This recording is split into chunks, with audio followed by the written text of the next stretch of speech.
Hello everyone, I'm Coby Liew. My pronouns are she and her. This is the podcast series Voices of Us. I'm the host, talking with our amazing speakers about LGBTQIA plus international student stories and share some learnings with you. In this episode, let's learn about some facts about the LGBTQIA plus community and discuss the complexity engaging with queers from diverse multicultural backgrounds. Welcome, Coby and Michael. Yes, thank you so much today for inviting me to this podcast. So my name is Coby. So my pronouns is he and him. And I work as a psychotherapist. I run my own mental health clinic. And I used to be international student myself, and I identify as gay. Thanks, Feifei. It's an honor to be here. My name is Michael, and I'm from China originally. I've been in Australia for 3 years and a half. Currently, I'm working at MIT as a peer mentoring officer, and out of my work time, I'm also the stage performer and to advocate for international students and LGBTQI plus communities. Thanks. Thank you. And let's start with Michael's journey and wanted to know how you got into the LGBTQA plus advocacy space. Yeah, it takes a long time, to be honest. The transition took me about like 2 years to really get out of my comfort zone and to advocate for more international students. The first time I came to Melbourne 3.5 years ago, I feel like I was so scared of everything and I didn't know Australia is a LGBTQ friendly country until I come here. And then I still remember the first time that shocked me a lot was like I was invited to a international student performers organizations, and I saw there are other international students. They are performing their authentic stories on the stage. They are like, I can see they're very confident about themselves and never be ashamed to share their own experience. And I was the audience in the crowded, and I feel like so like terrified to running afraid people recognize me of like, you know, I just hide myself in the closet. And then I feel like there are a lot of like Chinese international students. They came to Australia not just for study, it's also for fighting for their freedom and future. And I feel like I need to do something to support them, and also I need to face the real side of myself and to get out of my comfort zone and to embrace the freedom in Australia. That's the I think that's the upper level of like coming to Australia. It's not just to complete my degree, also to know what exactly I want in my future. So I joined that organization and I start performing my own story to advocate for more international students, because every time I perform my story, I know even though I'm alone on the stage, but there are thousands of the international students that are standing behind me. And especially for LGBTQ communities, I feel like they're more vulnerable and they have more challenges to share themselves because they might live in a country and like, you know, the people will judge them a lot. And this is the country that they might feel like a little bit support around them from the university, from other organizations. So I try to build up the bridge between them and to be the first person to speak out for them and to encourage them to share their own stories as well. Thank you for sharing your journey. Would you mind sharing a little bit about the stories you performed and also what stories you saw from other people? Yeah, the name of the organization was BB Simba Now Stories Connection, and it's more like involving different international students from different cultural background to perform their own authentic stories. It's including the family issues, mental health, LGBTQ themes, and other, you know, the difficulties that international students might be confronted with. And I watched some of the international students. They're from Southeast Asia, and they perform their own story. And I feel like I can see myself from their own story. And I feel like, why not I become that person on the stage? And what stories did you see that motivated you? Yeah, I remember there's one story from a from a girl from China as well, and her perform like how she hid himself in the car when other relatives and family members asking her about like when are you going to marry and what's your future boyfriend looks like, and she seems very worried and seems very like speechless about to answer these questions, and she tried to use the scarf to hide her face and to get away with the truth. And I feel like, okay, that's me, that's exactly what I was under the scarf, and try to hide myself from the bright and in the dark. So I feel like, oh, I can see myself a lot in their stories, so I got power from them. So you were saying you were hiding yourself, Yeah. and you resonated with that experience. So what brought you out? In those 1.5 years, I was keeping watching and engaging with that organizations and to watching their performers, and I got like I got power every time I watch them story. And then there's a one day I feel like the power is enough, and I need to to release my power and to really pass it on to more international students. And then I feel like when I started at my university, and I feel like there are a lot of support, and the people, they are very, very encouraged me to speak out my story and make me feel very comfortable in the university and in my life. So I feel like I feel so comfortable to talk with them, and then I become more confident to share my own story. And I know exactly what kind of resources that international students can get access to get support from Victoria, from Melbourne, from their university, from their communities as international students, as LGBTQI individuals. Thank you. And yeah, we will talk about the resources available from Coby as well. But firstly, I also identify sometimes you talk about the LGBTQA community. Sometimes you talk about LGBTQAI, and what's the difference between LGBTQAI plus and LGBTQA. I've seen different people use different terms, and is that okay to use different terms, and what are the differences? Yes, I don't think there's one standard way of saying it. Like, some people refer as LGBT, some people refer as LGBTI, and then some are more comfortable saying LGBTIQ.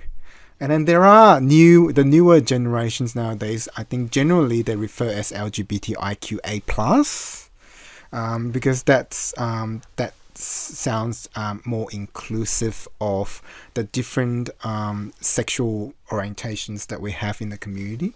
So I personally, when I work with people of the, some even refer as rainbow community, right? So they're just different way of referring the community.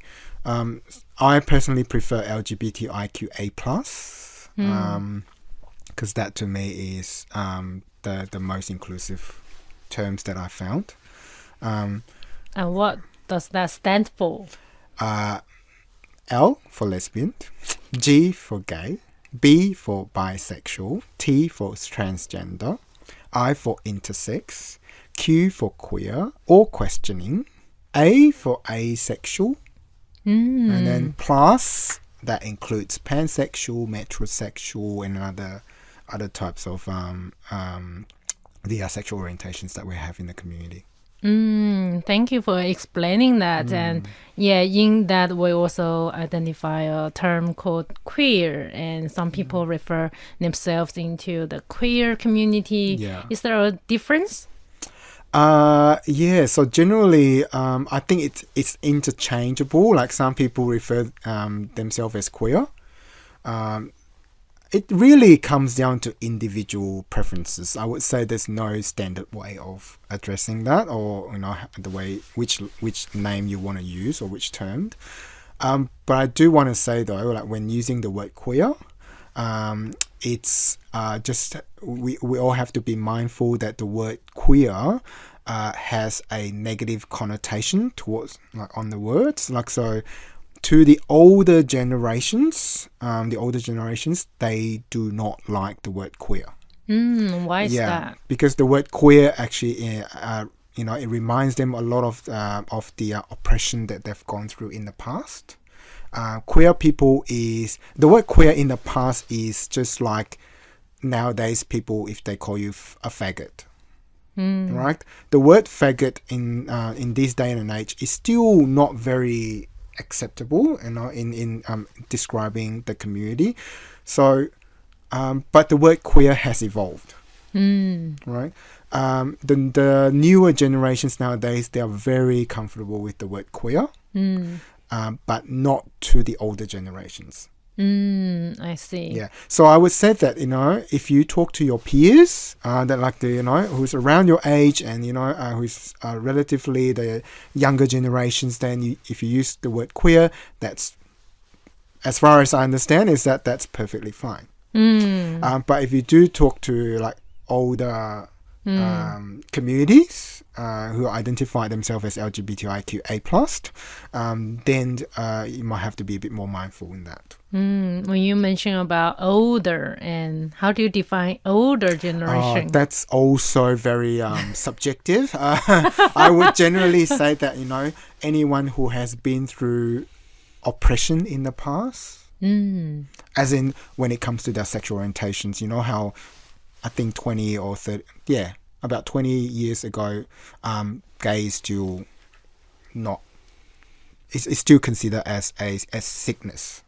It's a mental illness, like, back then, right? And that if you are gay, you can be put into prison. Right? So that's back then, I think. In Australia? In Australia, yes. Yes. Particularly Tasmania, which is the last state that actually decriminalised gay. Wow. Like the sexual orientations. Like, they are the last state that decriminalise gay and lesbians. Wow. So the different states, they have different attitudes and different laws? Yes, they have different acts. Different acts? Yeah, different acts and legislations in different states. Tasmania is the last one. But they are also the most progressive ones. Now, how come? Yeah. I mean, they changed their attitude. What made the shift? I think different government, different mentality. And, you have younger individuals who come into government and becomes like minister, and then they have different ideas and different understanding. So that changes the attitude that the government has in different states. But yeah, as far as I know, that Tasmania is the last state that decriminalised it, and that only happens about 20-something years ago. So it was quite recent. I see. Thank you for sharing the knowledge. Quite interesting to learn about the history, and kind of refreshing. Young people do have a power to change and to never underestimate what we all can do. And it's interesting to also hear about how Michael is coming from a place really hidden, but now really advocating for other young people as well. But Coby, from your experience, and you worked for university before as well, so have you come across any students who were in the similar shoes of Michael, who had similar experiences, and what was that experience like? Yes, the answer is yes, because do you know that in Australia, across Australia, in 2016, based on the Australia Bureau of Statistics, the statistic says that in 2016, there are about 600,000 people in Australia identify as LGBTIQA+. All right? And that's the data in 2016. And today is 2022. So obviously it's going to be more than that these days, right? So what it means is that it is very likely that the people that you know around you, one or two of them or more, are identified as LGBTIQA+. So the numbers that we have, right? They are the people who are comfortable identifying themselves as LGBTIQA. That figure does not represent the real figure of the community in Australia. There are a big part part of the community who are still questioning, who are still exploring like their sexual orientations, they may not tick that box in when we did the census, So so I would say that 600,000 is not an actual figure that reflects it. I believe it's much higher than that. You said 600,000 in Australia, right? Yeah. There were 400,000 in China, including those people who got married already. But it's fake marriage. Okay. And is that important to identify themselves as a part of the LGBTQIA plus community? I think it's very, very important that you actually identify as LGBT. Yeah. Because it is a part of us doing, like, creating change in the community, in the society. Like, if you want to normalize something, you have to increase the exposure. Like, you can imagine, right? The more people see that on the street, the more it's familiar to them, and then that would reduce the stigma. So stigma exists because people are unfamiliar with that thing. Like straight couples, right? You see it everywhere on the street, right? Because you see it so often. Would you still question it? Well, many people won't. Exactly. And if you see, there are a lot of straight people, like sometimes they like to kiss on the street as well, right? But then when you see them kissing, would you question that? Because it's so common that, people see it so commonly, on the street. So then people are getting more comfortable with it. So for me, it's like, if you want to be a part of this change process, if you want to reduce this stigma in the society, so that our next generation or our future generations can actually be themselves and hold hands on the street, and very confidently, without facing that fear and that stigma. I think we all have a part to play in this, which is to increase the exposure so that it becomes very common. And then when it's common, then people don't talk about it anymore because it's so common. What about you, Michael? How do you feel about, associated with the LGBTQA plus community or this label? Because you say many people don't feel comfortable.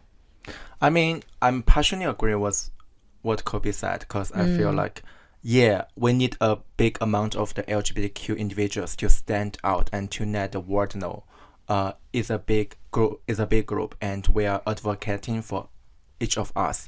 But if we try to label every individual about their sexual orientation, like to ask them, are you the rainbow, or are you the ally, are you the homophobia sort of things, it's kind of like make people feel, oh, like, is that a serious question? Like, I don't want to answer because people feel uncomfortable to really label them as one part of it, especially for those questioning people.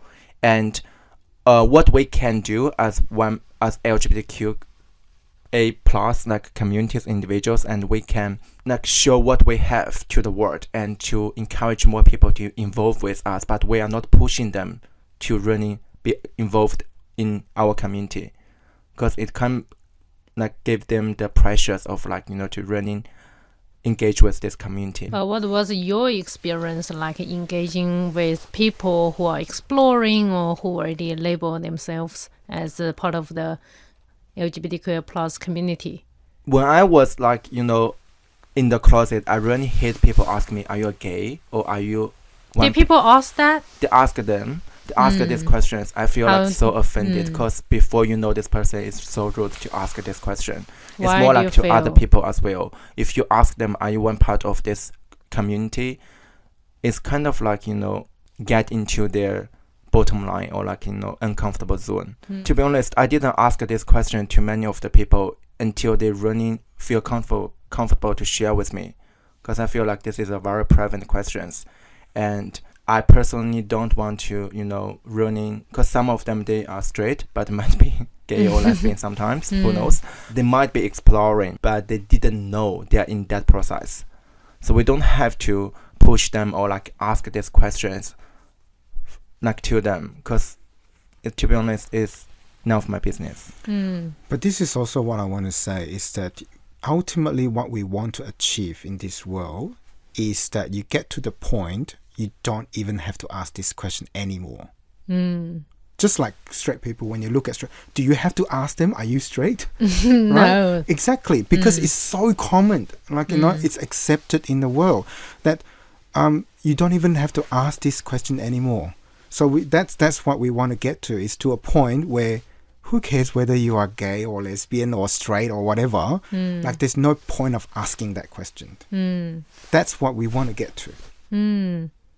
But how? At the moment, people are still asking. I know what you're saying, like the questioning, they might not feel comfortable talking about it, like, you know, for whatever reasons that they have, right? And that's really valid. That's how they feel, right? But I also think that there's some intercultural components here that comes into play. Like, for example, my own experience is that because I come from both worlds, like from the Asian culture and also like I live in the Western world for... Generally, like the Western friends that I have, like in Australians in general, they are quite open to it, and they think that asking the question, "Are you gay?" because to them it's like they just want to see if they can actually go further with you and actually, you know, get to know if you a bit more. Actually, know you a bit more. Whereas I can see that from you know, individuals from other cultures might feel that that's not appropriate because it's very private things to say. But then another question is, how do we normalize it then, right? How do we want equality, we want acceptance, and we want to reduce stigma, like all these things, right?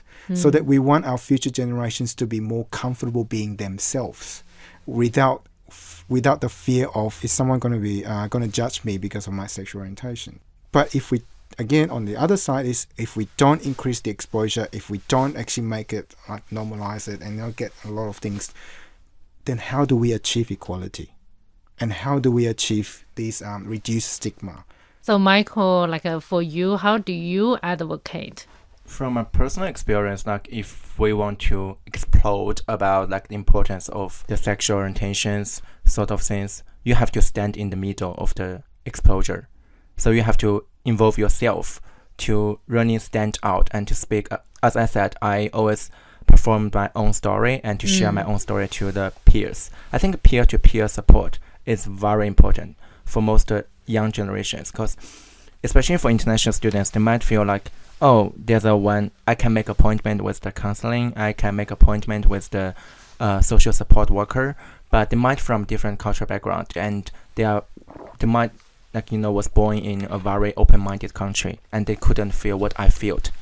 That's as an issue, like for international students, why they didn't asking for help or like seeking help, because I feel they feel like they doubting they couldn't find the right person to really help them until if there's one person from the same cultural background as you and they got a similar experience and they was in the point that you are currently standing, it might be more convincing for them to trust what you said.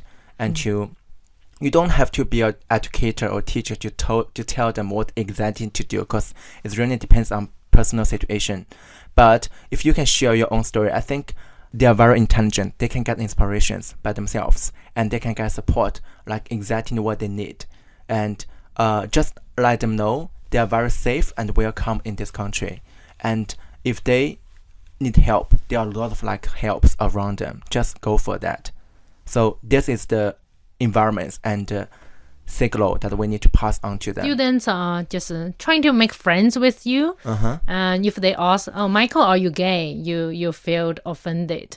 But how do they navigate the conversation with you if they are curious, you know, how they can possibly share their sexual orientation with you, but not sure. You know, just imagine yourself having the conversation with people, and what kind of conversations would motivate you or kind of make you feel comfortable to say that you are gay, or any topics that would make you feel comfortable to bring up. Or sometimes you don't even have to say that you're gay. You That's right. You can just say that, So, I'm also questioning. I'm also exploring. Or like Yeah. some people that are online, they just want to know more about those Yeah. knowledge about this part. Yeah. Like for example, my friend, she's trans. I didn't have any knowledge about transgender, and I don't want to be a trans yet, maybe.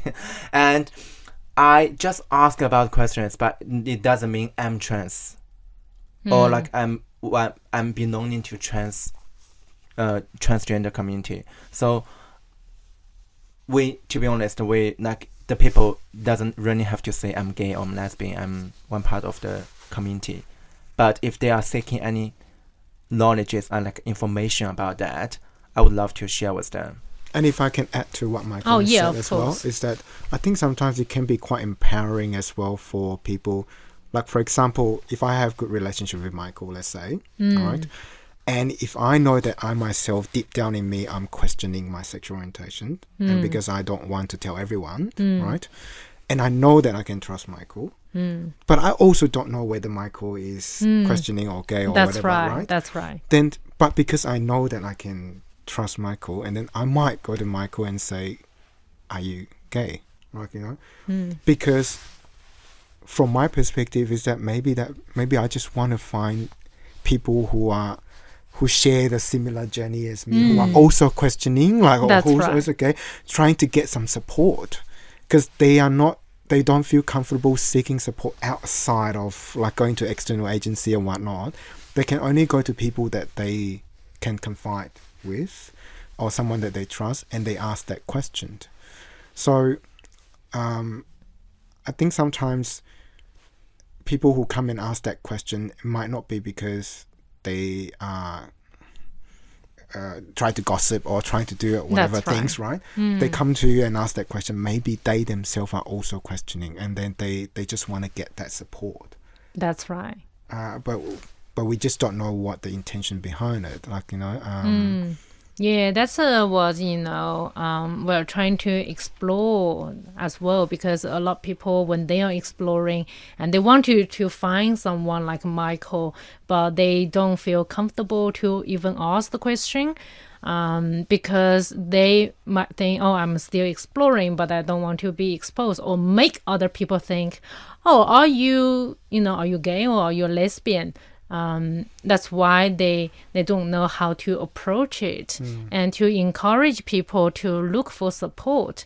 And that's why it's also important, whether that's important to actually label themselves as part of the LGBTQIA plus community and look for support, or when they are questioning, they can also look for support without labeling themselves.